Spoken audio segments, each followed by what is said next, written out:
All right, hi everybody. This is the group called TRIG, which stands for what is this? Technology Research Interdisciplinary Group. And today our topic is synesthesia. This is part of a series. So the first part on this series we already did. There's a video out. I'll put a link in the description so you can click on that if you're interested. And the first part was on like introduction to synesthesia. So in it, I sort of went over a review paper. That review paper, or actually it was a research paper that was based on like 19,000 people that they had surveyed. And they were trying to look at like, what are the different types of synesthesia out there? They're trying to look at, do the different types of synesthesia cluster together? And then, Sean shared some really interesting sort of thoughts into how synesthesia, the same synesthesia can be experienced differently by different people. And we'll define synesthesia again as we get into this video. And then we also talked about, genetic causes of synesthesia in the last meeting. And we talked about perhaps a link between, PTSD and synesthesia. So that was the last video. And in this video, we're going deeper into it. And parts of what we'll look at is, can you train a person who does not have synesthesia to experience something similar to it? Is that even possible? And so we'll go over that paper first, and then after that, Sean will go over some other similar acquired ideas with synesthesia. All right, so take it away. We both did the same paper. Sure. Yeah. So I'll just go over. So this paper here is basically just called "Adults Can Be Trained to Acquire a Synesthetic Experience." So basically, just kind of like a big overview. There's a lot of things that we talked about in the previous session of studies that show, a genetic component of synesthesia and how, a lot of people can generally be born with it. And what this paper is going through is basically the opposite. Like, how can we train? How can your environment affect it? How can you basically teach people to have synesthesia? And they basically start off by talking about, synesthesia affects like approximately 1 in 23 people. And the one that they focus on specifically in this paper is grapheme color synesthesia, which is just basically when you read black letters, you also have like a color experience. The one in this case, what they're talking about is specifically associating a specific letter with a color. And basically the things they go over here is that I think synesthesia, you can see, is typically seen to sort of happen in like early childhood. So 6 to 7 years of age is usually when people start seeing it. And then basically that same, and basically as you check those similar people, those associations get stronger and stronger with those colors, from what I understand. And so going forward, the idea is that if you have a fully grown adult whose brain is already developed without that association, can you kind of almost like train the brain to have that? And if you want to add anything about this part, feel free, but that's kind of my understanding of what they do. And basically their conclusion here is, yes, you can, and we can go over a bit more about how that happens. No, I think that was also my reading of the introduction. Mm-hmm. Sure. So I'm not going to go over like all the stuff about what they did with the test. What I'll do is I'll kind of go through the figure, kind of explain it, and then show basically describe what that means. So this figure here, where you see here, it says pre, mid, and post. Pre just means before they were trained. Mid means in the middle of their training, and post means, after the training was completed. And what happened is during training, participants were trained to associate a specific color with a specific letter. And so they only used 13 of the 26 letters in the English language, meaning that about those 13 letters they were trained to have a specific color associated with them, and the other 13 they were not trained at all, not included in the training. And what participants were shown in this case is that they were shown a letter, and the letter was colored. Basically congruent to means the same color as they were tested to have trained to have the association with, and incongruent means the color was different. So for example, if I have the color R and I train you to have the association of it with the color red, I might show you a red R, or I might show you a green R, is my understanding. And then basically what they're looking at is they're looking at the response time here, and you can see and basically what the participants were told to do is to yell out the color of the letter. And so, the fact that their response time was, basically got faster and faster for the letters that they were trained on with the colors, but not faster really for when the color was different, kind of shows that association in the brain is getting stronger as they train. And one of the factors they tried to rule out is a semantic association with these letters. So for example, like I mentioned, the color, the letter R has an association with the color red. But for example, if the letter X, for example, could be colored like dark gray. And in that case, that there's no like semantic association there because the letter doesn't appear. And so what you can see here is that, before training, when the color was congruent with the letter, so that means, like again, red R, the color is associated, your response is much faster than if you get, a random color that should typically not have any association. And you can see across training with the non-semantic and incongruent bars, the response time stayed pretty slow. But with the post with the post letters, both semantic and non-semantic, those decreased, although the semantic association. So again, red R is much easier to train than, let's say, dark gray X. So that seemed to be what that's basically what I'm getting out of this figure is what they explained is that semantic association actually helps with the training a lot, but even without it, you still get a pretty sizable effect size where you can still train those even difficult colors into the association. That's basically what was happening here. And then the other thing that they looked at was basically a color consistency test. So one of the requirements for synesthesia, in addition to having that association, is that association should be consistent. So every time I show you the color R, you should really see almost the exact same shade of red, right? It shouldn't be like one time you're thinking pink, one time you're thinking orange, right? The idea is that the color you're getting should be pretty consistent. So in this case, the participants literally had to select basically the shade of the color that they saw. And you can see in pre-training, whether that was the letters that they were trained on or the letters that they weren't going to be trained on, their distance, Euclidean distance, meaning like how far they were from the color they're being associated with, is pretty far. But then after training, the letters that they were trained on had like had a pretty steep drop, like below the synesthetic cutoff, meaning that association is strong and it's very consistent. So they're picking consistently the same shade. Whereas with the untrained letters, still the association isn't really there. It's pretty weak. So I'd say, I'll be honest, I didn't understand the habituation and conditioning that much, or I haven't gone into it in as much detail, so I don't fully understand that figure. But I'd say that those two first figures are basically what I took away from this paper, is that they trained it to be a pretty strong association and very consistent, are kind of my takeaways. And then we can talk more about what that implies for future things. But if Vivek, you want to add anything? Yeah, to this? let me screen share, and I will. So I did the same paper, so that you'll get like two perspectives into the same paper, and that was great. I mean, this actually worked out perfectly because, to be honest, I didn't look at any of those figures because I was just like, oh, this is going to take too much time. So it actually worked out perfectly. I just quickly looked at some of the words. So, in terms of the introduction, the only other one or two things that I, was going to add on to it maybe was that they also talked about the idea that other people in the literature have really tried to train people who don't typically have synesthesia to have synesthesia. And what they mentioned in the prior literature that they sort of reviewed over here was that, some of the weaknesses in those papers was that, number one, like they didn't have enough training time. The idea of synesthesia, just as you had mentioned, is that you're making an association between two things that typically don't have it. So for example, you see a letter on a page and all of a sudden you start seeing colors. You don't typically have that. Most people don't have that. And yet now all of a sudden a particular letter will always elicit a color. And so the question was, could you do this?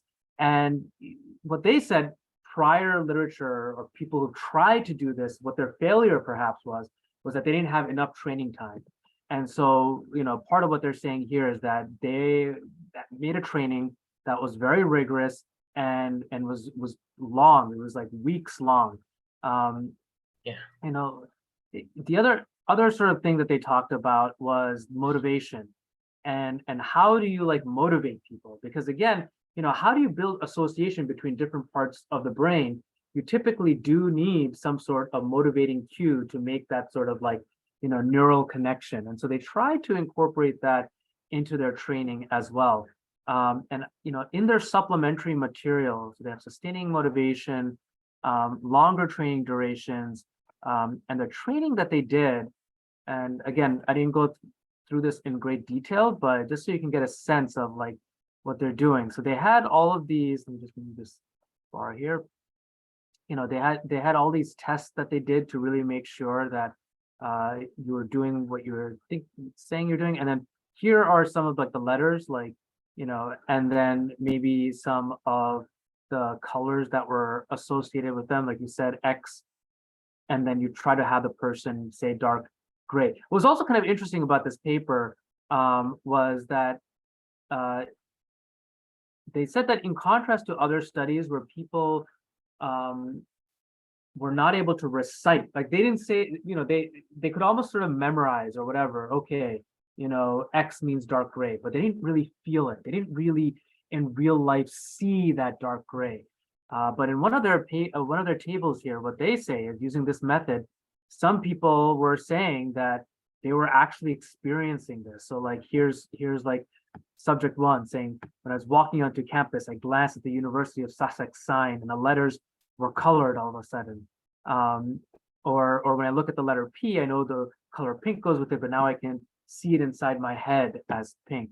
So it's kind of interesting, like, again, like, is this true? Is this not? But it is kind of interesting that many people here are reporting actually experiencing some of these things. So that was the other thing.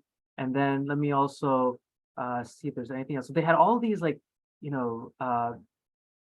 ways of training it so that people are paying attention and doing the task. And I didn't actually read any of this. So if this is something that interests you, they, just to show like they really put some thought into their training. You can see that it's a 9-week training thing, and then they have all of these different training methods. Some of the stuff that you're talking about, like the speed task and stuff like that. And oh, the other thing that they were talking about. So in the introduction of the paper, they said that look, if children are acquiring synesthesia, they may be doing it. So okay, I'll take one step back. There are two cool points. The first point was that, they thought one theory is that all babies, like infant babies, have synesthesia, because you have this dendrification and all of these like neurons are forming and they're all interconnected. And then as the baby gets older, you have, the neural connections are pruned. They're cut off piece by piece, so that you can get like a proper representation of reality and stuff like that. And so the idea is that in that process, those that have synesthesia continue to have those connections and they're not pruned. And then as you get into childhood, you may have it, and you go through class and you're highly motivated in class to try to get good at math or whatever. And so sometimes these colors and things can actually help in the process. So what they said is that the other additional component of their training program was making it get tougher and tougher with each week, so that not only were you motivated, but it was challenging.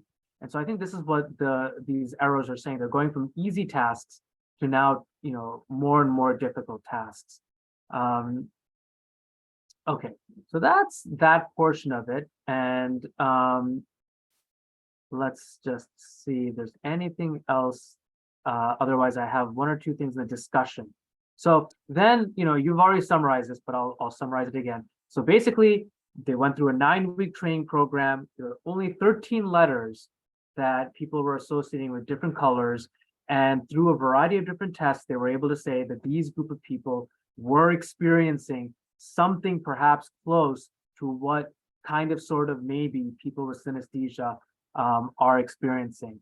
And some people as early as 5 weeks. Oh, and the other thing I should say is that the people were screened. So they were screened, the participants, if they started off with 30 people, but at the end, they were only running like 15 or something.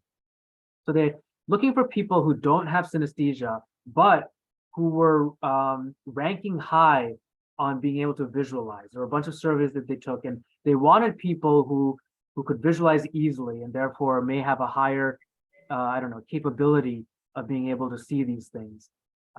Okay, so let's see if there's anything else. Oh, there's one thing in the discussion that I thought was interesting. They pointed out, which it's actually in the paragraph right here on this page, which is talking about compared to a control group who carried out the IQ test 9 weeks apart without any training, whose IQ remained the same. Participants who undertook the synesthesia training increased their IQ. So they're saying that having this, inducing this kind of synesthetic experience seemed to have some improvement in their cognitive ability. Like, 12 points on an IQ score is pretty significant, actually. So the fact that it had that effect on the brain seems to, we discussed before about how synesthesia might have some effect on people's skills, and that's just something they added here at the end to kind of mention. But it seems like a pretty interesting implication that like there is something to the fluidity of your experiences and intelligence. They do qualify it, like they try to reduce the strength of it later on in here. But what you're saying, but then they do make an association saying people with greater memory or whatever, there may be a link there. So it is like something interesting, like, if we concentrate, if we train ourselves to make associations between different parts of our brain, do we get enhancements in memory, IQ? It seems to be something that would be an interesting, maybe in the brainstorming section too, we could add that as something that's there. So again, they are also saying that they want to emphasize they're not claiming that these trained non-synesthetes are genuine people with synesthesia. This is something slightly different, but at the same time, it has many of the same similarities. One thing that was really interesting was that when people were retested 3 months after training, a lot of their synesthesia, experiences where they're looking at letters and all of a sudden colors begin to come out, that began to fade away. And so that's different than people who have like genuine synesthesia from the beginning, who may not show any sort of fading as time goes by. So that was kind of interesting too. Okay, so that was my side of the paper. And so now, Sean, you have something slightly related?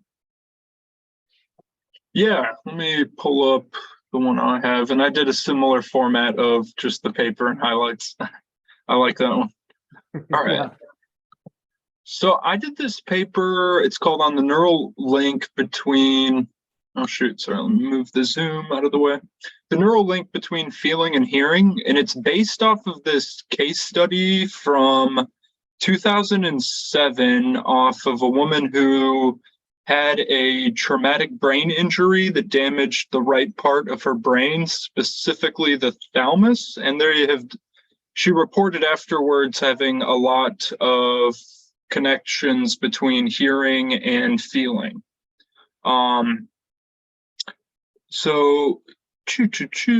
and so in this paper, sorry, I'm just making sure I don't miss anything here. The functional significance, the regions of the, okay, yeah, so the paper talks about how there already is an interaction between sound and touch in normal people, and it kind of talked about that common example of nails on a chalkboard that a lot of people have. But okay, so in this study, the nails on the chalkboard's what, like you say it and people. Yeah, so the sound or even the memory of the sound of nails on a chalkboard commonly gives people kind of like the chills or a little bit of like a scratching sensation that makes them uncomfortable, which a lot of people can associate. However, they still differentiate that from synesthesia, but just talks about it's a common occurrence with some sounds that they can induce somatosensory responses. And in this study, they looked at the density of white matter fibers connections, which I might need a little help with some of the MRI sort of like terminology. This is not what I usually study, but I thought it was cool. And they were looking at the link between the auditory cortex, and they were looking at the somatosensory cortex as well. And they use this by using a type of MRI where they can look at the brain. And yes, to pure tones. Yeah, so this patient they had done previous studies with, and they had noted they had strong physical sensations to a variety of sounds, including pure tones, which they did not find in normal subjects.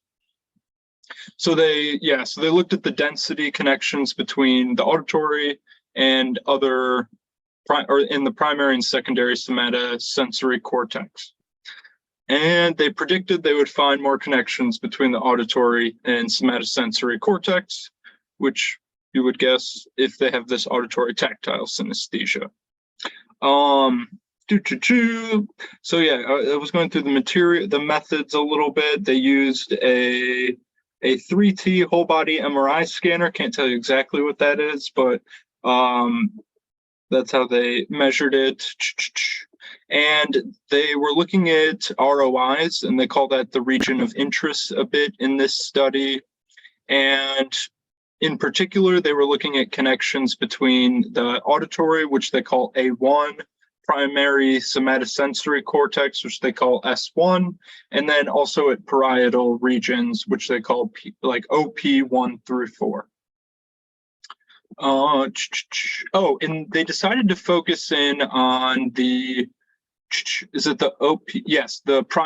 secondary somatosensory cortex, because it corresponds to previous literature where they've seen non-human primates have more activity in this region, and it's also been suggested to be critical for this auditory somatosensory interactions. And they also they did some data analysis, and they called these little tracks, they call them fiber tracks. So they look at the volume of the area, and then they also try to find individual fiber tracks, I think connecting the different brain regions to sort of give a sense of how many connections that they have. And so I'm gonna zoom in here. All right. So, and in the first photo here, they show the patient who's on the left side, who you can kind of see where they probably had this lesion, and then compare this to a healthy control sample. And you can see that they have limited fibers on the left hemisphere, which was not the damaged hemisphere, and a lot more connections in the right hemisphere. And the normal patient, or the normal control, has very few fibers that they detected in this region. And this also follows when they look at the somatosensory complex. You can see it appears to be favoring this right side where they had the lesion, which is kind of interesting. And the left side, you can see a lot less activity. And a big thing they were talking about in this study was asymmetry. And you see, I mean, just visually looking at it, you can see pretty strong asymmetry between the patient and the control subject. And they also quantified this in a table down here. Let me just jump down to it.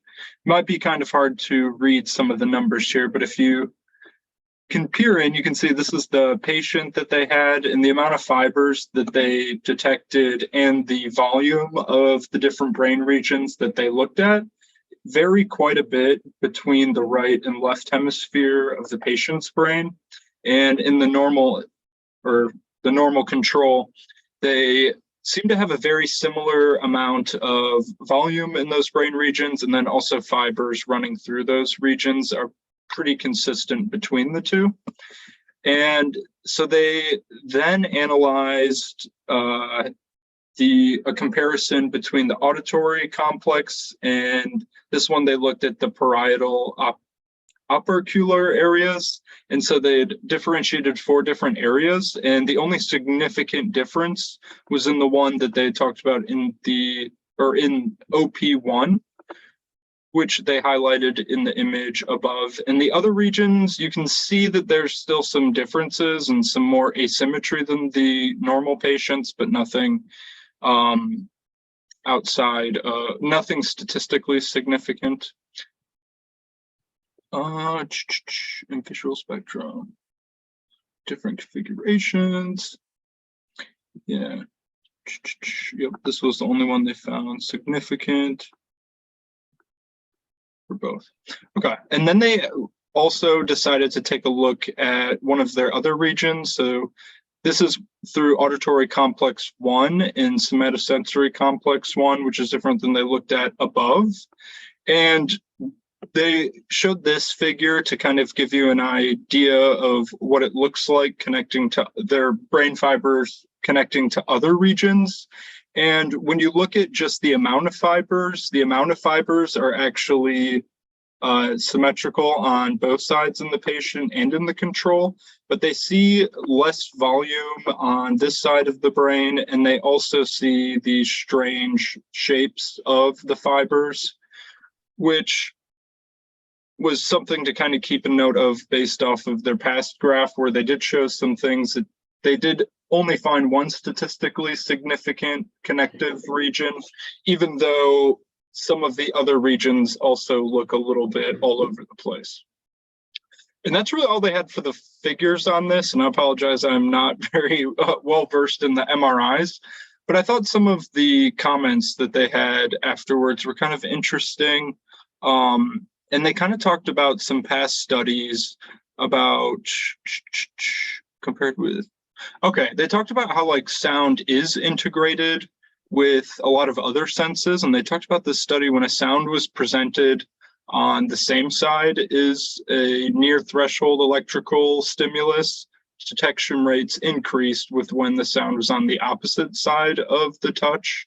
So when they were getting touched on one side and the sound was on the other, they were able to detect it a lot easier. So it's sort of like how the sound and touch already have a little bit of an overlap.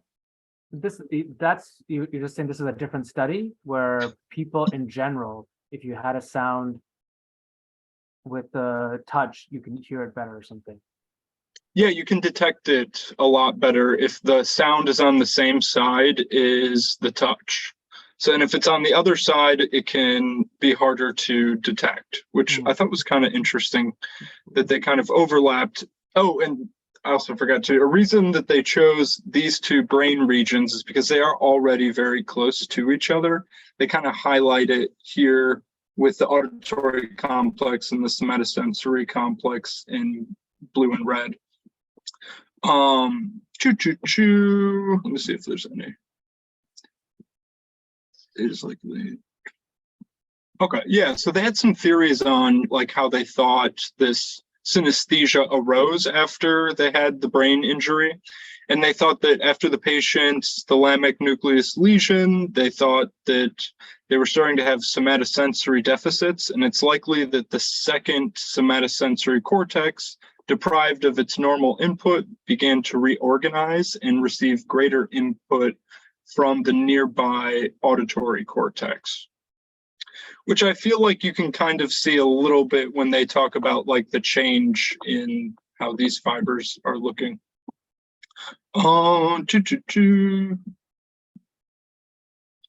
Yeah, and so yeah, this study, they talk about how this is kind of showing how brain damage can cause degeneration in certain organ or certain parts of your brain, but it can also reorganize and somehow compensate for the deficit, which is another argument I hear, like with how synesthesia can develop. And there was another study that came out around the time this paper was published. I believe this was like 2013, that talked about someone having auditory tactile synesthesia after having a thalamic stroke. So something about the thalamus seems to be pretty important with the development of auditory tactile synesthesia. Yeah, so some people call the thalamus like the brain's relay station. So a lot of sensory information is going through there, which I guess makes sense that if you have something happen there, it may rewire different regions. It's cool. Yeah, that does sound cool. And then something that I just thought was kind of interesting too, they talked about in this study, or there was a previous study that I'll probably check out later that talks about how touch sensitivity is very heritable from a twin study, and it correlates with hearing acuity. So I thought that was kind of an interesting genetic connection there. And then, yeah, that's kind of like my main takeaways from this paper. I thought it was kind of cool, but I did not the best person at tackling this one. I did my best. Oh, it was a great job. I also, even though I grew up in the neuroscience community, the Brandeis is not known for fMRI, so I never really got real exposure. So I also don't really know how to read any of that stuff. Well, thank you, Sean. That was really good. And Dunmay, no stress. Do you have anything? And totally no stress if you don't, because we can go to brainstorming. No, I didn't have any paper, but I'd be happy to contribute to the brainstorming. Cool. Yeah, no stress. Okay, so I will open up the flow chart. Let me share screen and we can do a good, actually, this timing wise is perfect. All right. So brainstorming. Let's do some. So I'll put one down first. Of the many things. So I think first of all, it's just sort of neural associations, how to, like how do we make it and what are the different ways? That's one. And then the other sort of, and then the other one I'll sort of put in and we can talk about is multi-sensory integration. That paper kind of talked about a little bit. I don't know if you remember Tasha, maybe most of you won't, Dunmay may remember, but one of the people with whom I've done some collaborations and talked about some of these ideas is Tasha. Well, actually, Sean probably knows. And the paper that she had recommended, so she's blind, was on multisensory integration and using two different cues. So basically in this paper, what they had done, and I talked to the professor who did this paper, he had sort of like a blurry visual scene or a visual scene that was hard to kind of see. It was kind of noisy in VR space. And then he added another cue, like it could be vibrations or sound. And what he found is that you could integrate the two to get a better and more accurate sense of what you were seeing. So for example, the auditory information was sort of like an echolocation. It could sort of give you a sense of how far away the objects were, and your job was to tell how far away something is. So in any case, how is that related perhaps? And so that be like, I think his name was Mark or Mark. Okay, cool. Yeah, what are any thoughts, and then we can develop these too. So I thought it was kind of interesting in Sean's paper how he mentioned it seemed like there's other papers that find that sound and touch are particularly linked more so than maybe the other senses might be. So it would be interesting if like maybe certain senses are more linked than others and you're more likely to see synesthesia through those ones. So maybe, sound and touch are one. I don't know, maybe like smell and taste, for example. People talk about how like coffee, most of the taste is actually from the smell.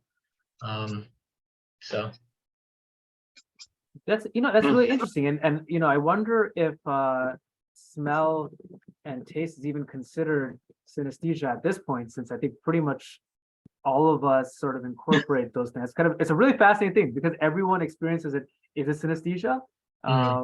If that's really fascinating. I think in the review paper that I had done in the first one, sound and touch, I remember correctly, was not as high in the list of prevalence as things like word and color for whatever reason.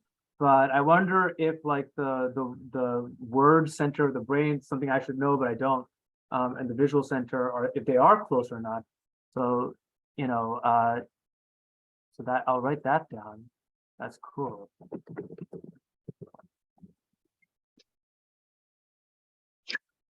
I will say, I feel like the sound touch, it might be harder for a person to identify than like seeing a color, because I feel like that, even if you've experienced it your whole life and someone tells you like seeing a color is something, I feel like that would be easier to identify, but I don't know, maybe I'm biased, but the sound touch, if you kind of experience that a lot, it might be kind of hard to know what it wouldn't be like to experience it, but maybe the same with the other. I don't know. I kind of agree with that because I feel like I've experienced a lot of like vision and sound where like I see something and like then I catch like almost my brain adding a little bit of sound to it. And I like that sort of like until I start thinking about it, it just sort of evaded detection. That is a good point. Yeah, and I guess I just have more of a random question. I don't know how helpful it is, but I do find it odd, or like I guess for research purposes it makes sense, but when they say that like for the paper you guys are talking about where they trained people to have like more of the color associations, that they have to be consistent or it doesn't count, because I feel like to me, just by that experience happening, it would count even if it like, so I guess like I don't understand why, because I feel like I've read that in almost any synesthesia paper. They do talk about like how it needs to be consistent, or when they test it. I guess it would be hard to test it if it's not consistent. It's really hard to test. But I think also with it being with the consistency thing is you want to the thing is there's a lot of things that can kind of just trigger your brain. So it could be, for example, if I go into like, if you ever seen Charlie, Willy Wonka and the Chocolate Factory, where they're in the tunnel and it's kind of like an epileptic scene where a bunch of things are flashing in your eye. yeah, Like if you go through that, or like, and then you start blinking and you see that image somewhere out in the view, then it's not really a synesthetic experience. It's just something happened right before that kind of like triggers it. So I think that's why like consistency matters, because otherwise you can't really distinguish it from it being caused by other effects. So like, yeah. I mean, you might be right though. Maybe like you got someone who's like crazy schizophrenic, and every time they see the letter R, they see a different color. But like, you probably just wouldn't have any way to like confirm that for real, yeah, that'd be tough to confirm. I bet.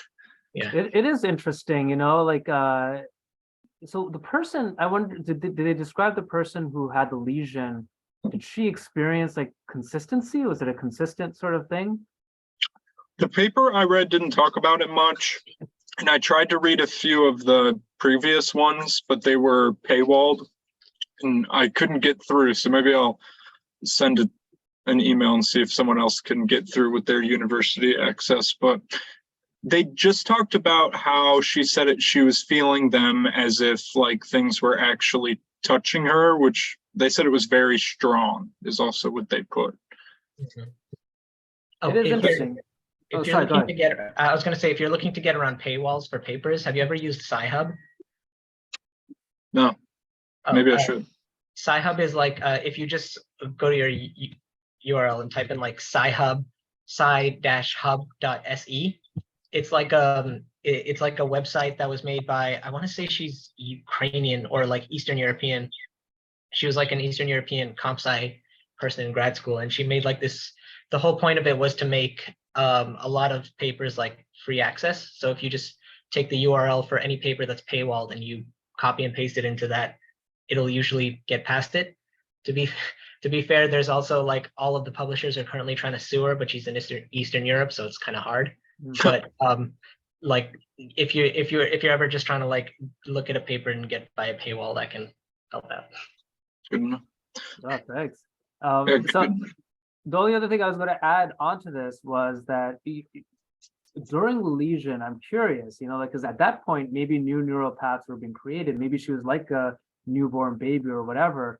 And during that period of time, what sensory information she got that then strengthened the particular association that she had. In the paper that we both had reviewed, I forget the example that they gave, but they talked about like some childhood thing that they had looked at, like, oh yeah, so also specific color grapheme association. So the grapheme is just the idea that the color is coming from looking at a word or a digit or whatever.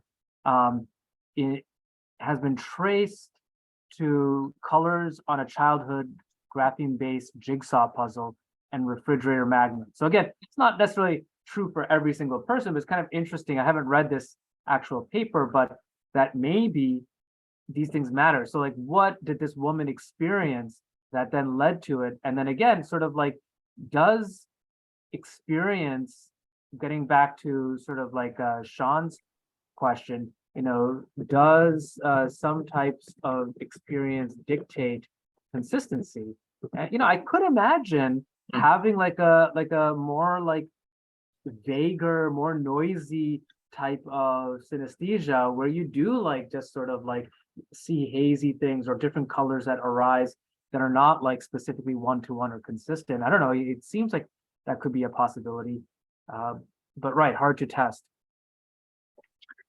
And then I don't know, this is another thing I was reading in one of the other papers I was thinking about doing that was more genetics based, but it was interesting. There was one gene that I can't remember, but the interesting thing with it was that the gene is usually only turned on during like early developmental stages, and they had associated mutations within that gene to maybe potentially prevent it from turning off in some of the people that had synesthesia.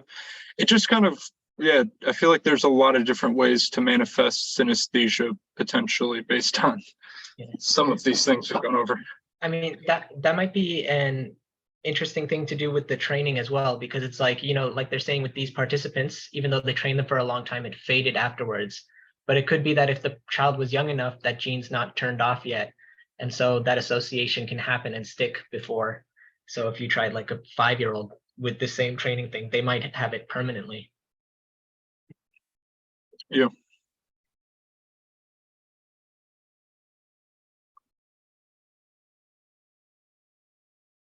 And this goes sort of to this idea of like neural association. I mean, this is like a larger idea. I mean, I remember if you read the literature on like BCI stuff, which is like the brain-computer interfaces, and connect a little box to this thing.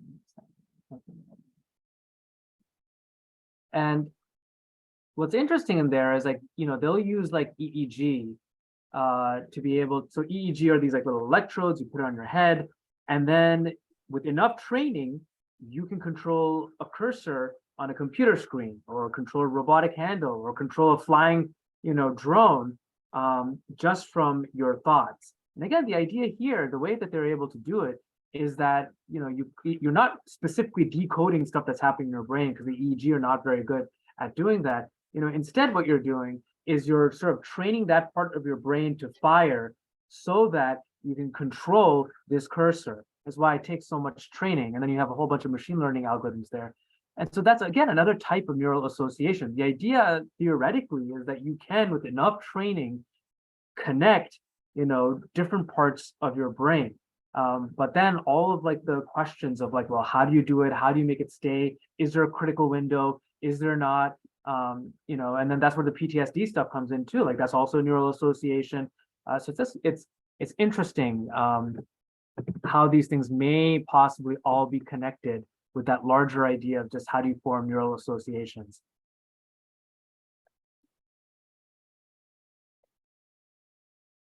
Cool. Any other ideas? We've got 6 minutes of sweet brainstorming left.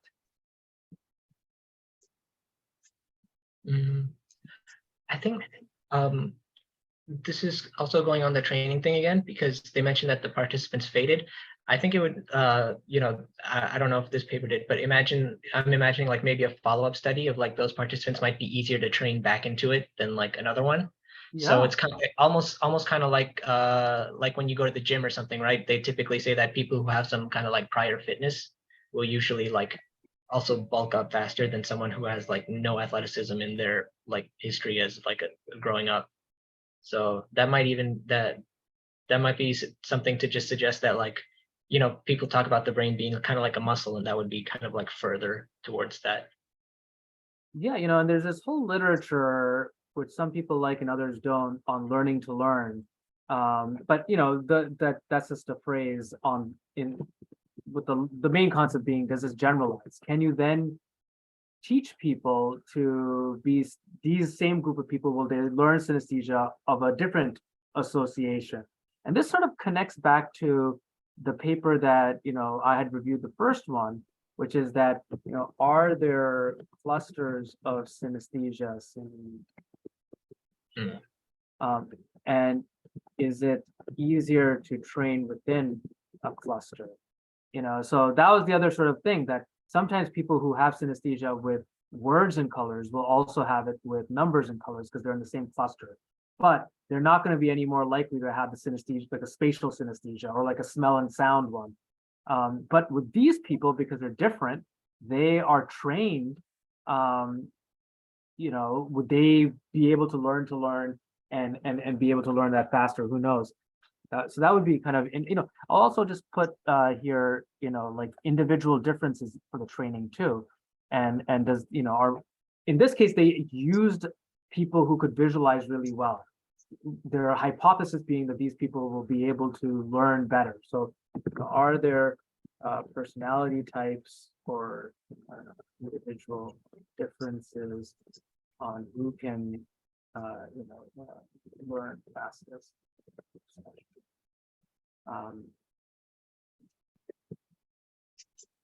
And I think, ultimately what we may be moving towards, because after a few more rounds of this, I think ultimately what we're going to do is make like an actual device with like Arduinos or whatever, and then try some stuff out. And I don't know, I kind of like the idea of training. I kind of want to see.